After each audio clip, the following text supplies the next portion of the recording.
Hello दोस्तों, welcome back to Shivangi पाठशाला। आज हम 10th क्लास की इकोनॉमी को पढ़ेंगे, एक एक लाइन पढ़ेंगे इसको हम। और ये एनसीईआरटी की 10th क्लास की इकोनॉमी है जो कि यूपीएससी के लिए बहुत इंपॉर्टेंट है। आप भी जब इसे पढ़ें तो बुक्स लेके पढ़ने बैठें, ठीक। तो हम इसका फर्स्ट चैप्टर आज कवर करेंगे। हम इंट्रोडक्शन देख चुके थे कि इन पूरे चैप्टर फर्स्ट चैप्टर का इंट्रोडक्शन हम लोग कर चुके थे। अब हम इसके फर्स्ट चैप्टर को कवर करेंगे। जैसे कि आप ये सबसे पहले आपको एक इमेज दिया हुआ है, इस इमेज को देखो और सोच के बताओ कि आपके दिमाग में इस इमेज को देख के क्या आता है। जैसे कि मैंने जब इस इमेज को देखा तो मेरे दिमाग में ये आया कि ये इमेज ये बताता है कि अगर किसी भी देश की अर्थव्यवस्था किसी एक व्यक्ति के हाथ में होगी और बाकी व्यक्तियों का ये हाल होगा।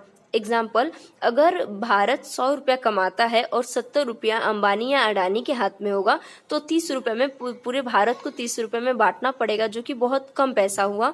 और उससे पूरे भारत का विकास नहीं होगा, सिर्फ एक व्यक्ति का विकास होगा, क्योंकि पैसा का जो ज़्यादा हिस्सा है वो अनुपात में एक व्यक्ति के पास ज़्यादा है। मतलब कि पैसा का ज़्यादा हिस्सा एक व्यक्ति के पास है और जो थोड़ा सा पैसा है वही थोड़ा थोड़ा करके बटा हुआ है। तो ये बताता है कि जिनके पास थोड़ा थोड़ा पैसा है वो हमेशा गरीब ही रहेंगे और जिनके पास ज़्यादा पैसा है वो अमीर से अमीर होते चले जाएंगे। तो ये इमेज से मुझे ये समझ में आया। आपको क्या समझ में आया आप कमेंट करके बताओ, ठीक। ये पहला चैप्टर इकोनॉमी का 10th क्लास का, जिसका नाम है विकास। अब हम इसके नेक्स्ट इमेज को समझेंगे, उससे पहले हम इस चैप्टर को कवर करते हैं। हम पढ़ते हैं इसमें लिखा क्या है। विकास अथवा प्रगति की धारणा हमेशा से हमारे साथ है। दैट मीन्स कि पहले चाहे आप अर्ली ह्यूमन को देख लीजिए, वो लोग भी डेवलप करना चाहते थे, वो आज भी डेवलप करना इंसान चाहता है, हर कंट्री डेवलप चाहती है। तो डेवलपमेंट है जो ये कोई नई चीज़ नहीं है, ये बहुत पहले से हमारे साथ है। हमारी आकांक्षाएं और इच्छाएं हैं कि हम क्या करना चाहते हैं और अपना जीवन कैसे जीना चाहते हैं। हम इसी तरह हम विचार रखते हैं कि कोई देश कैसा होना चाहिए। हर कंट्री डेवलप करना चाहती है, और कंट्री क्यों करना चाहती है? क्योंकि हर स्टेट डेवलपमेंट के लिए आगे बढ़ रहा है, इसलिए क्योंकि हर व्यक्ति आगे बढ़ना चाहता है। तो जब हर व्यक्ति आगे बढ़ेगा तो उससे आप देखोगे कि हर व्यक्ति बढ़ेगा तो राज्य बढ़ेगा, राज्य बढ़ेगा तो देश बढ़ेगा। तो ये लक्ष्य हम सबका लक्ष्य हो जाता है। हमें किन अनिवार्य वस्तुओं की आवश्यकता है, जैसे कि हमें किन सारी नेसेसरी चीज़ों की आवश्यकता होती है। आपको 9th क्लास में मैंने पढ़ाया था, रोटी कपड़ा मकान। आपको अगर वो लेक्चर याद हो तो ये लाइन आपको समझने में ज़्यादा दिक्कत नहीं होगी। क्या सभी का जीवन बेहतर हो सकता है, और बेहतर हो सकता है इसीलिए हम काम कर रहे हैं। ऊपर का एग्जाम्पल जो इमेज का था वो यही था कि पैसा अगर सब में बराबर बटेगा, अगर अंबानी जी की फैक्ट्री का विकास होगा और कृषक वर्ग का भी विकास होगा, एक किसान का जो गेहूं या अनाज या कोई अनाज उगाता है उसका भी विकास होगा, तो दोनों का विकास होगा। तो इस समानता हो गई, मतलब कि मिला जुला विकास हो गया। क्या और अधिक समानता हो सकती है? अभी समानता नहीं है, क्योंकि इंडिया में 22% से ज़्यादा लोग गरीब हैं, लेकिन समानता लानी जरूरी है और हमें इस पे काम भी करना है। इन सभी प्रश्नों पर विचार करने और इन लक्ष्यों को प्राप्त करने के उपायों से जुड़ा है।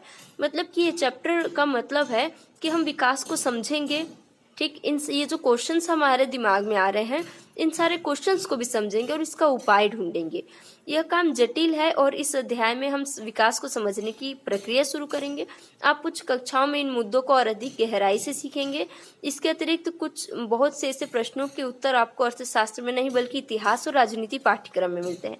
जैसे कि आप जैसे इकोनॉमी का देख लो, आपको पता होगा इंडिया की इकोनॉमी मुगल टाइम पे या चंद्रगुप्त के टाइम पे बहुत एम्पायर्स में बहुत अच्छी रही, लेकिन जैसे ही अंग्रेज आए उन्होंने इकोनॉमी इंडिया की वीक कर दी, क्योंकि वो अगर इंडिया की इकोनॉमी वीक करेंगे तो वो अपना बाहर से माल ला के यहाँ बेच सकते थे। ये बहुत सारे रीजन थे इंडिया की इकोनॉमी को वीक करने के लिए, जो कि हम हिस्ट्री में पढ़ते हैं। इंडिया की इकोनॉमी का डेवलपमेंट और फिर गिरना, छोटे छोटे उद्योगों को ख़त्म करना, ये सारी चीज़ें हम हिस्ट्री में पढ़ते हैं। जैसे कि आप देखोगे महात्मा गांधी ने चरखा चलाना स्टार्ट किया और उन्होंने कहा कि चरखा सब चलाओ, क्योंकि ब्रिटेन में जो कपड़ा बनता था उसका एक बड़ा बाजार इंडिया हुआ करता था। इंडिया में ब्रिटेन के कपड़ों को लाके बेचा जाता था और बहुत बड़े बाजार के तौर पे इंडिया उनके लिए था। तो ये छोटी छोटी चीज़ें हैं जो हम हिस्ट्री और पॉलिटी से कनेक्ट करते हैं। ऐसा इसलिए है कि हम आज जो जीवन जी रहे हैं वो अतीत से प्रभावित है। अगर आज हमारी इकोनॉमी पॉलिसी कोई बनती है, जैसे कि आप देखे होंगे 1991 में जो इकोनॉमी पॉलिसी आई वो हमारे पास्ट का एक हिस्सा थी। हमने जो स्टार्टिंग में इकोनॉमी पॉलिसी बनाई उसमें ये था कि हम बाहर के लोगों को जल्दी इंडिया में एंट्री नहीं देंगे, क्योंकि हम एक बार शोषित हो चुके थे, शोषण हमारा हो चुका था। लेकिन फिर हमने देखा कि उदारीकरण लाना जरूरी है।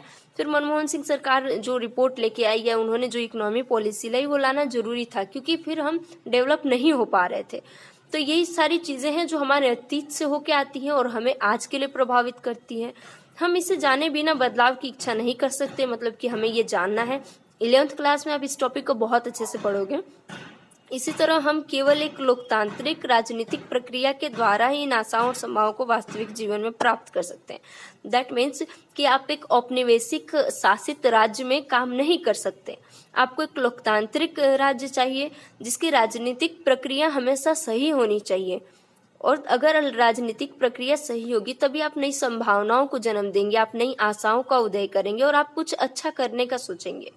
अब हम नेक्स्ट इमेज पे आते हैं। ये इमेज है, अब देखो इसमें कुछ कार है और ये कार इम्पोर्टेंट नहीं है लेकिन ये इम्पोर्टेंट है। एक इंसान है जिसके पास साइकिल है और साइकिल के पीछे आपको दिख रहा है 2 मंजिल का एक घर है। इसमें एक इंसान बैठ के जूस या कुछ पी रहा है। इसमें एक लेडी खाना बना रही है और इसमें एक कोई खड़ा है। ये और इसके नीचे एक बहुत ही अच्छा चीज लिखा है, मेरे बगैर वे लोग विकास नहीं कर सकते, इस व्यवस्था में मेरा विकास नहीं होता।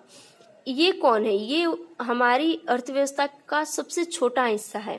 हिस्सा बहुत बड़ा है, इकाई सबसे छोटी है। जैसे कि पेपर वाला, दूध वाला, कृषक वर्ग, इन लोगों की वजह से पूरी इकोनॉमी चलती है।